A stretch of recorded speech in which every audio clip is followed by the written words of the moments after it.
Hi there, it's Natasha N.K.O. 3rd of July, 1441, exactly 1441 p.m. Continuing to read from M. Scott Peck's People of the Lie. I last read chapter 1. Chapter 1 is called The Man Who Made a Pact with the Devil. So it's about this individual named George and his anxiety and terror and how he makes a pact with the devil to try and resolve it. Today I'm going to read chapter 2, or now I'm going to read chapter 2. I might read some more later. It's called Toward a Psychology of Evil, of Models and Mystery. There are different ways to look at things. The way psychiatrists are most accustomed to understand human beings is in terms of health and disease. This viewpoint is known as the medical model. It is a very useful and effective way of looking at people. According to this viewpoint, George was suffering from a very specific disease, namely an obsessive-compulsive neurosis. We know a good deal about this disease. In many ways, George's case was typical. For instance, obsessive-compulsive neuroses have their origins in early childhood, beginning almost always in a less than ideal toilet training situation. George was not able to remember how he had been toilet trained, but from the fact that his father beat a kitten to death for making a mess, one can guess it was made clear to George that he had better learn to control his bowels or else. It is no accident that George grew up to become a particularly neat and methodical adult, as obsessive compulsives so often are. Another typical characteristic of people who are victims of this neurosis is their propensity for what psychiatrists call magical thinking. Magical thinking can take a variety of forms, but basically it is a belief that thoughts, in and of themselves, may cause events to occur. Young children normally think magically. For instance, a 5-year-old boy may have the thought, "I wish my baby sister would die." Then he may become anxious, fearing that she actually will die because he wished it. Or if his sister becomes ill, he may be consumed with guilt, feeling that his thought caused her to become ill. Ordinarily, we grow out of this tendency to think magically, and by adolescence are quite certain that we do not have the power to control external events by our thoughts alone. Frequently, however, children who have been unduly traumatized, one way or another, do not grow out of their magical thinking stage. This is particularly true of people with an obsessive-compulsive neurosis. Certainly George had not grown out of it. His belief that his thoughts would come true was an essential part of his neurosis. It was because he believed his thoughts would come to pass that he was compelled, time and time again, to travel mile after mile back to the scene of his thoughts so as to nullify or undo their power. Looked at in this light, George's pact with the devil was simply another manifestation of his magical thinking. The pact seemed to George a feasible manoeuvre to obtain relief from his suffering, precisely because he believed it would come true. Although the pact was all in his mind, George believed he and his son would both actually die in accordance with its conditions.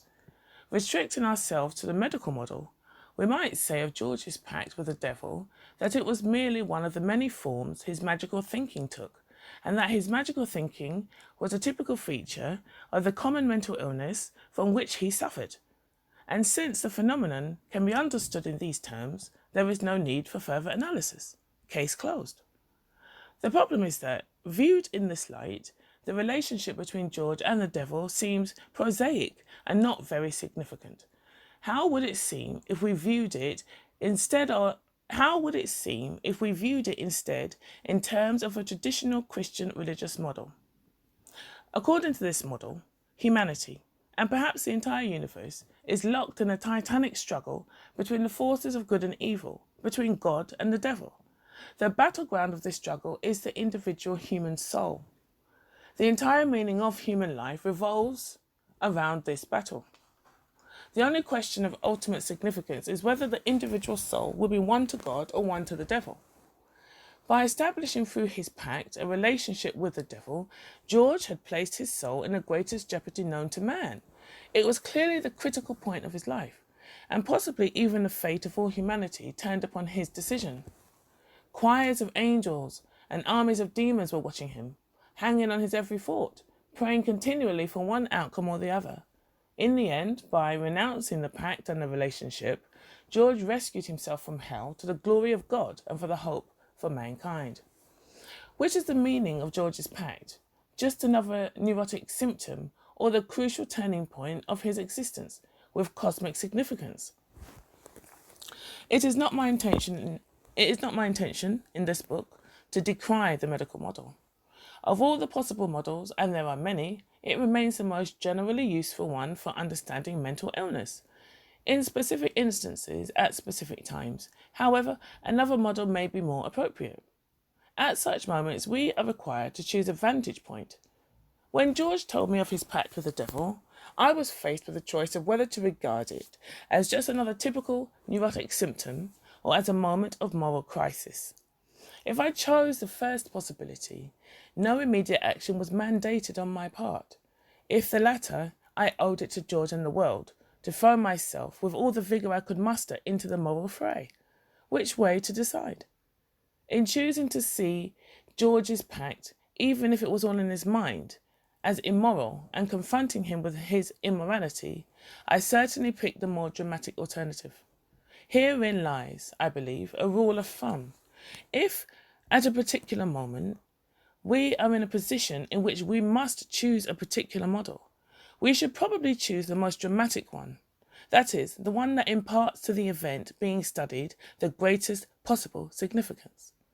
It is usually neither necessary nor advisable, however, to adopt a single model. We North Americans see a man in the moon. Some Central Americans, I am told, perceive a rabbit. Who is right? Both, of course, since each has a different vantage point, cultural as well as geographical. What we call models are simply alternative points of view.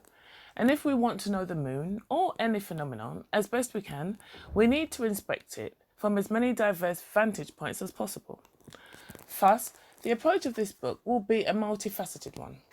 Readers who prefer their fare simple or simplistic will likely be uncomfortable. But the subject deserves more than incomplete clarity. Human evil is too important for a one-sided understanding, and it is too large a reality to be grasped within a single frame of reference. Indeed, it is so basic as to be inherently and inevitably mysterious. The understanding of basic reality is never something we achieve. It is only something that can be approached. And in fact, the closer we approach it, the more we realise we do not understand, the more we stand in awe of its mystery.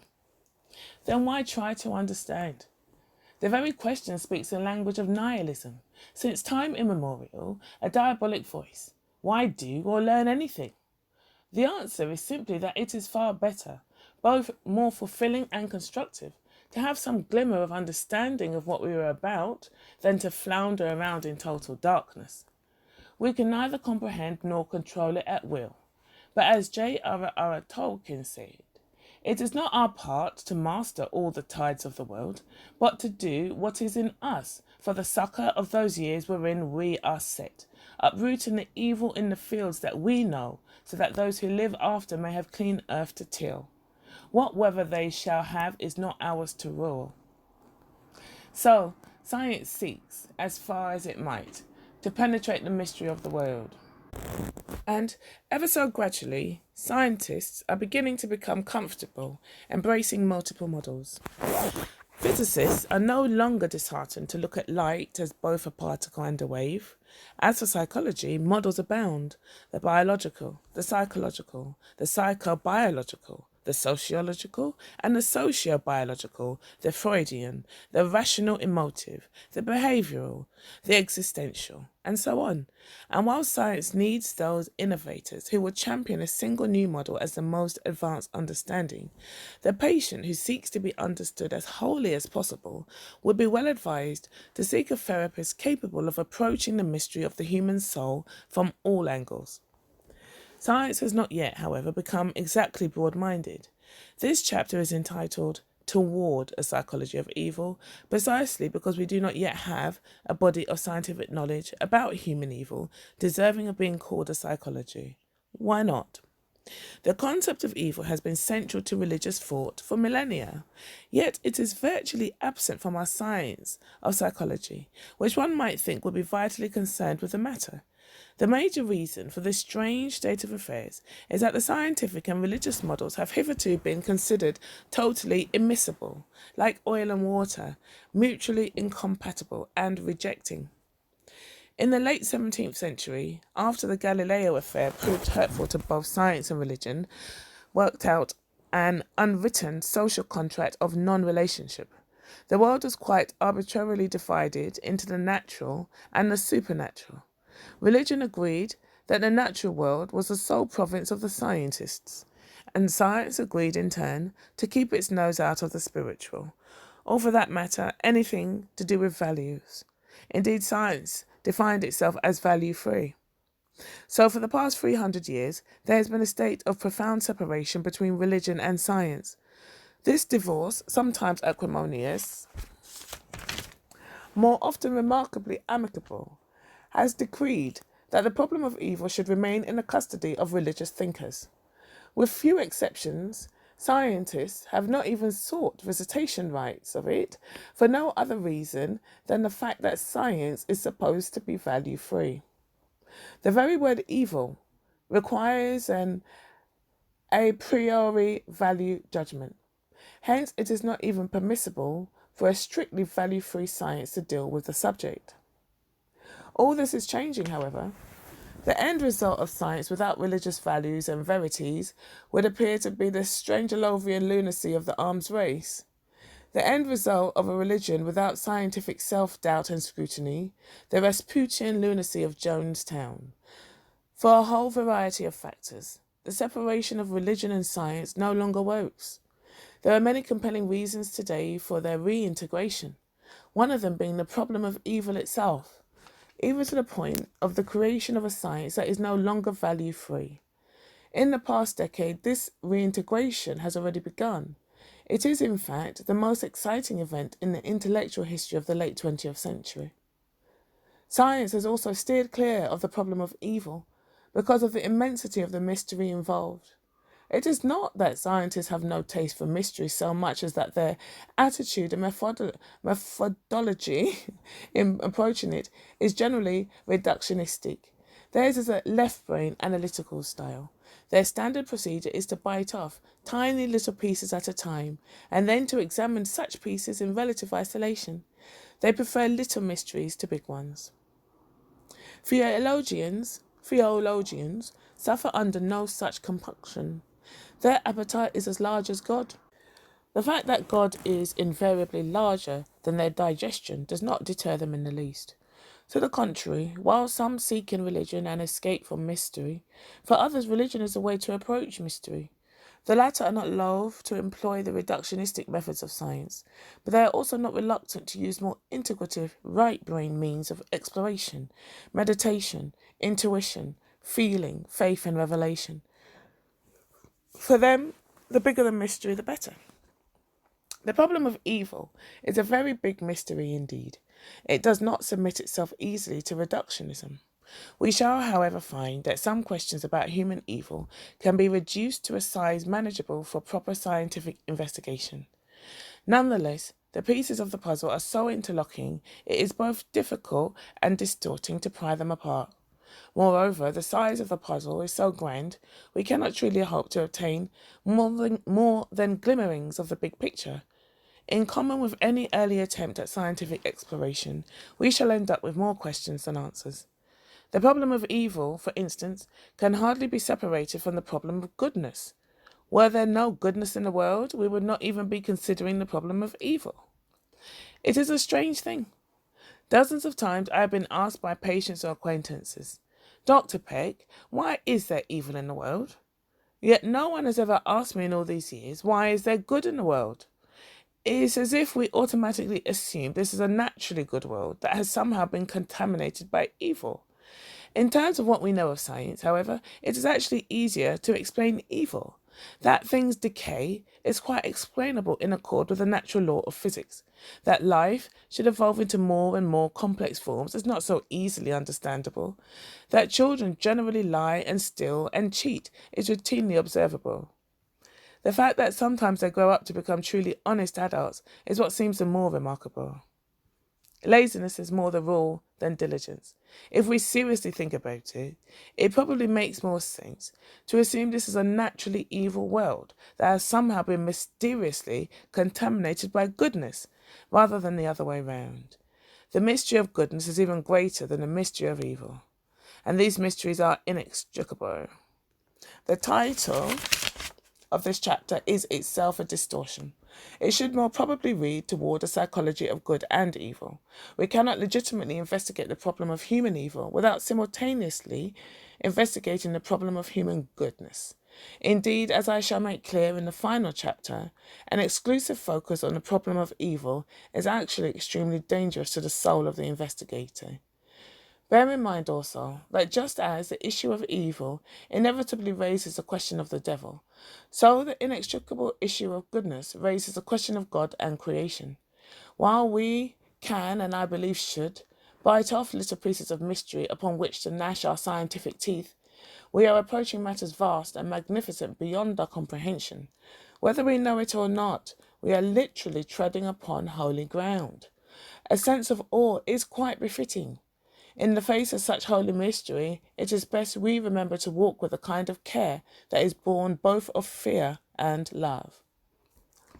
Subtitle: A Life and Death Issue. To proceed, we need at least a working definition. It is a reflection of the enormous mystery of the subject that we do not have a generally accepted definition of evil. Yet in our hearts, I think we all have some understanding of its nature. For the moment, I could do no better than to heed my son, who, with the characteristic vision of 8-year-olds, explained simply, "Why, Daddy, evil is live or live spelled backward. Evil is in opposition to life. It is that which opposes the life force. It has, in short, to do with killing. Specifically, it has to do with murder, namely unnecessary killing. Killing that is not required for biological survival. Let us not forget this. There are some who have written about evil so intellectually that it comes out sounding abstract to the point of irrelevancy. Murder is not abstract. Let us not forget that George was actually willing to sacrifice the very life of his own child. When I say that evil has to do with killing, I do not mean to restrict myself to corporeal murder. Evil is also that which kills spirit. There are various essential attributes of life, particularly human life, such as sentience, mobility, awareness, growth, autonomy, will. It is possible to kill or attempt to kill one of these attributes without actually destroying the body. Thus, we may break a horse, even a child, without harming a hair on its head. Erich Fromm was acutely sensitive to this fact when he broadened the definition of necrophilia to include the desire of certain people to control others, to make them controllable, to foster their dependency, to discourage their capacity to think for themselves, to diminish their unpredictability and originality, to keep them in line. Distinguishing it from a biophilic person, one who appreciates and fosters the variety of life forms and the uniqueness of the individual, he demonstrated a necrophilic character type, whose aim it is to avoid the inconvenience of life by transforming others into obedient automatons, robbing them of their humanity. Evil, then, for the moment, is that force residing either inside or outside of human beings that seeks to kill life or liveliness, and goodness is its opposite. Goodness is that which promotes life and liveliness. I do a lot of speaking and preaching these days. Recently, I asked myself what it is I am basically trying to say. In all my talks and sermons, is there a theme, a central message? There is.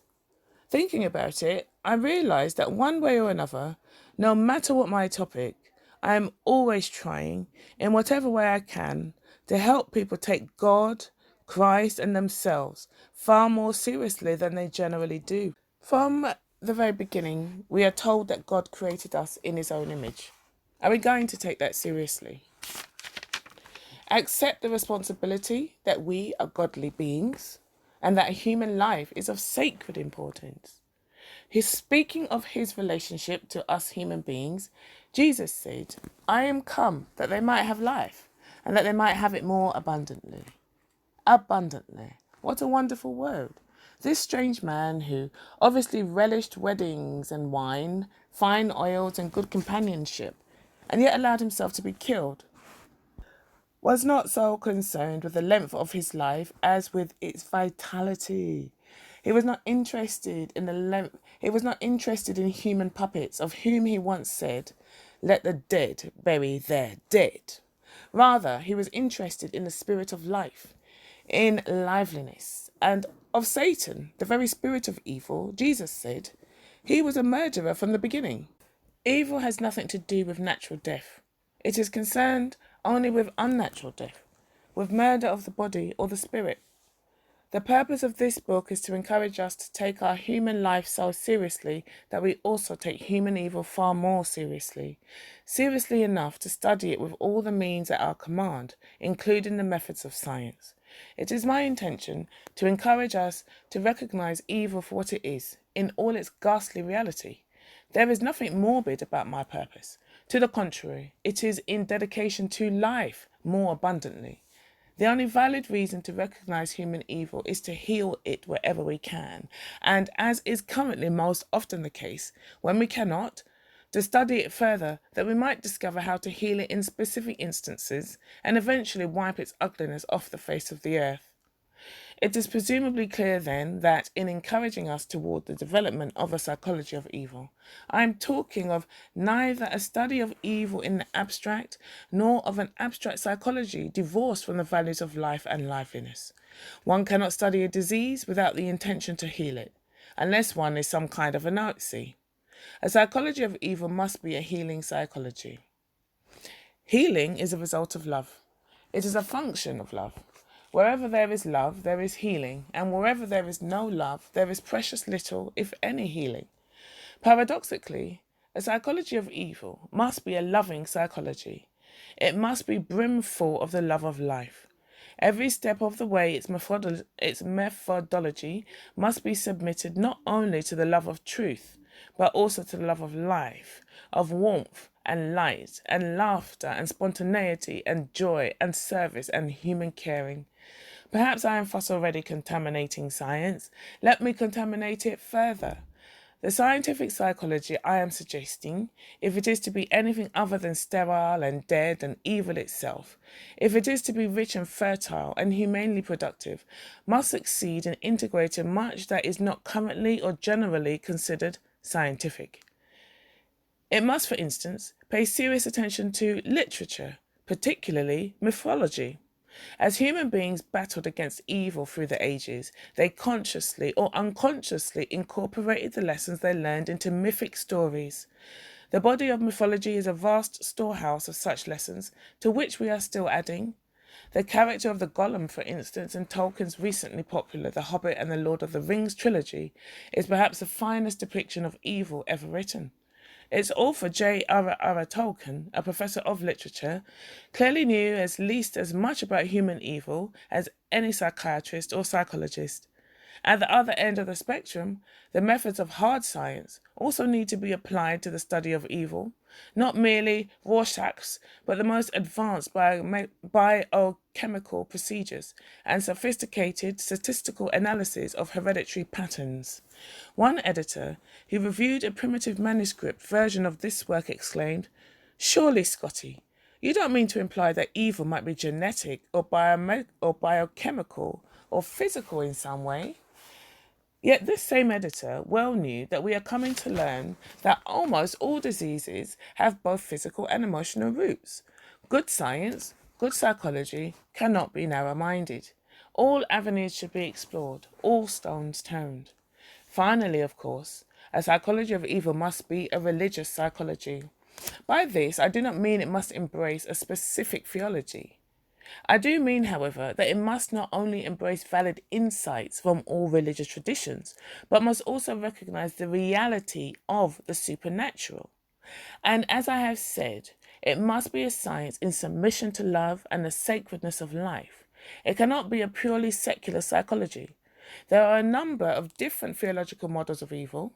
Perhaps the one thing they all have in common is a failure to adequately distinguish between human evil, such as murder, and natural evil, such as the death and destruction resulting from fire, flood, and earthquake. Knowing I was writing a book on evil, a friend said, "Maybe you will help me to understand my son's cerebral palsy." I cannot.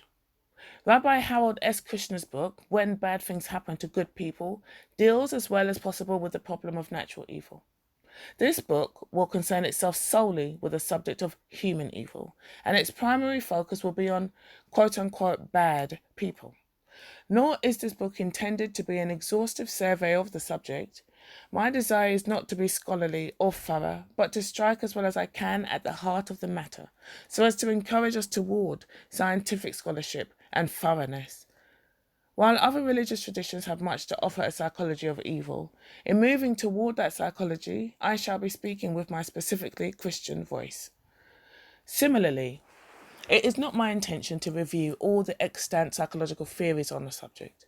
Suffice it to acknowledge that although we do not yet have a body of scientific knowledge about human evil worthy of being dignified by the term psychology, behavioral scientists have laid a foundation that makes the development of such a psychology possible. Freud's discovery of the unconscious and Jung's concept of the shadow are both basic. The work of one psychologist, however, requires greater mention. Having fled the Jewish persecution of the Hitler regime, the psychoanalyst Erich Fromm spent much of the rest of his life studying the evil of Nazism. He was the first and only scientist to clearly identify an evil personality type, to attempt to examine people in depth, and to suggest that they be studied still further. Fromm's work is based on his study of certain of the Nazi leaders of the Third Reich in the Holocaust. It has the advantage over my own in that his subjects can surely be certified as evil by the judgment of history. But his work is weakened for the same reason, because he never actually met his subjects, because they were all men in positions of high political power in a particular regime of a particular culture at a particular time. One is left with the impression that truly evil human beings were over there and back then. The reader is led to believe that real evil does not have anything to do with the mother of three next door or the deacon in the church down the street. My own experience, however, is that evil human beings are quite common and usually appear quite ordinary to the superficial observer.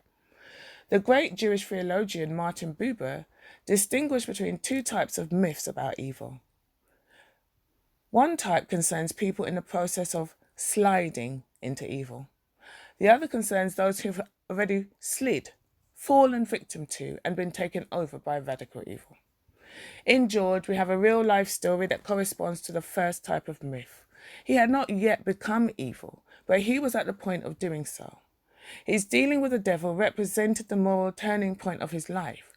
Had he not renounced the pact, he would have eventually become evil. But he was not yet evil, and blessed by guilt, he managed to turn away from it.